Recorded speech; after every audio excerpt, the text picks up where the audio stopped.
What's up everybody, it's CJ Plays here, and I'm back with another Rockwood Island renovation video. So the house that we're going to be furnishing today is called the Marigold. It is a 2-bedroom, 2-bathroom home, and I'm furnishing this home for a sim who is an inventor. So the idea for the sim and the build kind of like evolved over time, and I really love the way this build turned out. So let me explain. So I guess in real life, I should start there. I got some store content items off of the Sims 3 website today. A lot of the stuff that I got was like stuff that I didn't already own, like, you know, the steampunk set and stuff like that. So I knew that I wanted to use steampunk items in here because I'm trying to really branch out this year with my building and just trying to use things I never really used before in different styles and stuff. So I knew I wanted to do that. And then when I got to furnishing the house, I was like, okay, we got the gears on the wall. What about the furniture? Like, there's no steampunk furniture per se, so how am I going to do this? And I looked at the items from the pets pack, and I was like, oh, I know exactly how I want to furnish this, and I know exactly the sim that will live here. So the sim that lives here in my mind is a sim that is from Appaloosa Plains, and he grew up on a farm. So, you know, he was really used to taking care of the animals, and he was really handy as well. So, you know, if anytime a tractor or some farm equipment broke down and he needed to, like, you know, fix it up or get it fixed or whatever, he was the sim that you would basically call, because he's just really good with that kind of thing. And I feel like, you know, it kind of went from something that he was just talented at to something that actually became a genuine interest. I feel like he really wanted to go to university to be like an engineer or something like that. However, you know, on the farm and with his family, they kind of expected once he got old enough that he would take over the farm and not really leave Appaloosa Plains, you know what I'm saying? Like his life was just going to be working the farm. However, that's not what he wanted to do, and that led to a lot of conflict in the family. You know, the family and him got into a big argument. It was a whole thing, screaming, yelling, shouting, that kind of thing, and eventually it just ended with him leaving Appaloosa Plains altogether, and he moved to Rockwood Island for a better opportunity to meet new Sims, to do what he wanted to do. I can't really blame him for that. So he moved here. He's been living here for a while. I really like the way that the house turned out because it kind of shows off both sides of him, like his handiness side and also like his upbringing in Appaloosa Plains. I use a lot of the pets furniture, the wagon wheels on the wall, so you could definitely see the like Western or like rustic aesthetic or vibe, you know, and then you can also see like the steampunk vibe or like the industrial side with the inventing and stuff.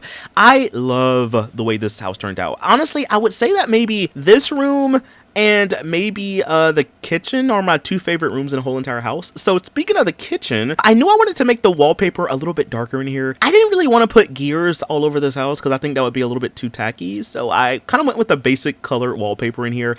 And I knew that I had to use those steampunk kitchen cabinets. Now, I have said in the past, and I still will say, these are probably my least favorite ones in the whole entire game. They're not ugly, they just are heavily themed. And like I always say, a lot of the objects in Sims packs or just in the Sims in general will tend to be heavily themed, which is great, you know, if you want to play that kind of, you know, play style or whatever. So if it's something tropical, okay, well, if your sim lives on a beach, then great, you know. In this case, steampunk is not something that I do in my everyday gameplay personally, so I never use this kind of stuff, but it was kind of cool to use it. I know I used it in the build last week, but like, you know, it was kind of cool just to use it again and, you know, maybe use it in a different way. So, you know, as you can see, I did put the 2 double stoves like I did last week. It's mainly just so it looks better with the range hood over it. I also used those Future Shock upper cabinets, and y'all, they look so good. I mean, maybe not the main piece, but the corner pieces, the color matched perfectly with the cabinets down below, and I was like, bro, I gotta use those in here somewhere, like, and then I also was thinking about, like, some of the appliances that the sim would use, and I wanted to use the, like, the steampunk coffee machine, but I got rid of it in favor of the drink synthesizer from Into the Future, because, you know, the sim is an inventor, he's always working on things and always tinkering on things. It was kind of cool, though, because I looked through the Buy Debug catalog, and if you have ambitions and you put in, you know, Buy Debug on and whatever, you get to see those little widget things that your Sims can make off the inventing table, and I was like, oh. So I made sure to put a couple of them in like all the different rooms and stuff. You'll see it later on in the video, but I just thought that was like a nice touch. And then this is around the time when I was trying to figure out what table to put in the kitchen, because like I couldn't really find a steampunk table, so I found this one from the Supernatural pack, and it has like that nice fancy like curved metal, and I was like, ooh, that would be really good with the chairs from the Province set. So I kind of used the color wheel to kind of like match the colors 1-1, and I actually like how the kitchen looks. Like, honestly, like I said, this room and the living room is like my favorite rooms. Also, I use those really nice industrial looking lights from the Ambitions pack, and I never use these lights. Honestly, I wasn't going to use them in this one because I think they're just a little bit too big, but I had to just use them anyway because I was like, they look nice. Like, I mean, just overlook it. I think it still looks good in here. This is just me now trying to hang up some art on the walls. I also put a bar in this kitchen because, like I said, this room was huge. Honestly, this could have been the living room, but this room was so big that I was like, we can squeeze something else. So I put a bar in here, and I also put like a mirror above it. I was gonna put like a drink rack behind it or something, but I couldn't see, well, I couldn't find anything that kind of fit the space. So I didn't put a drink rack, but I did put a mirror. I think it might show up in the screenshots. I don't know if I recorded it or not. But moving on, this is the first bathroom. So this is like the one downstairs, obviously. I kind of went with a similar color scheme as the rest of the house. It's a lot of browns and like mustard yellow and gold and stuff like that. That's kind of like the color scheme for this house. So the bathroom is basically the same. I used some of the same stone from the kitchen in the bathroom just to kind of have like a little bit of a accent wall. And I also use the tub from the, I think it's like the Spyglass set or Looking Through the Spyglass set. I liked it. It kind of looked a little bit fancy in here. And then I recolored the cabinets in here as well. I found this mirror, I think it's from the Oh My Goth set, or it's one of the sets on the Sims 3 store. And I loved it in here because it kind of has that nice fancy like curved wood detail on it. And I was like, oh, that looks so nice. And then I was going to use these base game sinks originally. However, they all have that print design on the inside of them, and that's nice, but I didn't think it looked that good for this. So later on in the video, I swapped those sinks out with the other ones from the base game, and then I think that's like everything. Oh, I also used like those nice like overhang lights from the Ambitions pack. Honestly, Ambitions really came through for this build. Like, surprisingly, like if you need a steampunk workshop type thing, you could definitely use Ambitions because like it kind of comes through. But moving on, this is the upstairs portion. So the first room that I had to do, of course, was my Sims room. So he lived in here, and listen, this might be a little bit controversial, okay? I understand if it is, but I didn't put a normal bed in here. I used a super sleeper bed from the Sims 3 store, and if you don't know anything about that bed, it's like one of the best things you can buy off the Sims 3 store, you know? I mean, I don't know, maybe that's just my opinion though, but I like this object. It's probably one of my favorite pieces of premium content because it basically allows your Sims to sleep super fast. Like if they get into that bed and they lay down for like maybe an hour or two, their energy is like almost all the way up. Like it is so good to have. I tend to use it whenever I'm doing like a challenge or a legacy. The only thing is it's like 8,000 simoleons, so it's kind of expensive, but if you can afford it, get it because you will not regret it. The only downside is that it's only like for one Sim, so you know, I think that's the controversial part. Like suppose you wanted to play in this house and you wanted like an actual bed, so you know, if you do need one and you play in this house, you could just swap this one out with one of the other ones, you know. I also gave this Sim a computer in here as well, or like a laptop. And then also I figured out that there was like a little attic space in this room. So I was like, why don't I put a ladder and like make the upstairs portion into a workshop?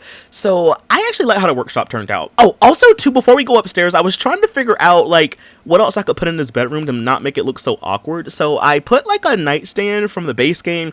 I had to turn it on to move objects. I need to keep playtesting this house. I did playtest it though, but I want to playtest to make sure that the Sim can actually lay down on this bed because I couldn't place the nightstand super close to it with move objects turned off. So I don't think it'd be an issue with it turned on, but I'm gonna just make sure because I'm not for sure. And then I also put like a little recliner chair in here just to kind of have something in the corner. And of course I had to put the cow print on it because, you know, why not? But that's pretty much everything for downstairs though. But moving on upstairs though, this is kind of like when the story kind of evolved again. So I knew I wanted to make this into like a inventing room or like a little workshop or something like that. And then I was like, ooh, CJ, you know what you can make with the inventing table if you have enough stuff? You can literally make Simbots. So basically in The Sims 3, we have two different versions of robots. So we have Simbots that came with ambitions, and then if you have Into the Future, you can make Plumbots. They're similar, but they're basically different. Plumbots are more customizable. They have trait chips. You can make them do different things. Simbots are not as customizable. I haven't really played around with them that much, honestly, but I have played a couple times before. Usually when my Sims get them, I just use lifetime rewards, and I'll just get one that way. But you can make them. I don't know all the stuff that you need. There's like a lot of stuff, I think, but you can make them. So in my brain, I'm like, maybe this Sim is trying to make a Simbot to live with him, because I feel like at this point he's been in this world for a couple of years. He's not dating anyone or doing anything, so I feel like he's maybe trying to see if he can create life, so to speak. So since this house has 2 bedrooms, I was like, why don't I have the second bedroom be for his Simbot? So in my brain, he hasn't quite made the Simbot just yet, but he's like in the process of researching and trying to like build it and stuff like that. So for now, this room is just a guest bedroom. So I made it look decent in case, you know, you have like a family that wants to live here. But in my brain, I'm like, this is going to be the Simbot's room. So I used like a single bed in here because I felt like a single bed took up less space and it looked a little bit better. I went with like a basic wallpaper color. It's kind of like a dark teal-ish green color in here. I was trying to figure out like what objects to put in here. So I used like the snowflake mirror from the seasons pack, and that's also one of my least favorite objects in the game. Nothing against it, I just can never find a place for it, so I used it in here. And I also used like the contemporary dresser from the Sims 3 store. I like that one because it's small and doesn't take up that much space, and it kind of looks like it could be rustic in a way. But I recolored the snowflake mirror to be golden. It's supposed to be like a gear, and it kind of looks like a gear if you don't look too close at it, so I kind of liked it in here. I also put like the little gear design on the bed sheet. Again, I'm trying to stick with that like industrial steampunk inventor kind of vibe in here. I also used that really cool rug from the university pack, and I kind of like changed the color scheme to kind of match the room. I also put a bookshelf in here as well. I've also put up a nice little lamp on the nightstand and stuff. I really like how this room turned out. To me, eventually it's going to be the Simbot's bedroom, but for now it's just like a really nice guest bedroom, and I really like how this one turned out. So hopefully you'll like this one too. And that's the rug I was talking about. I put two of them together to kind of make like a big custom looking rug, and I like recolored them to kind of match with the room, and I thought that looks so nice.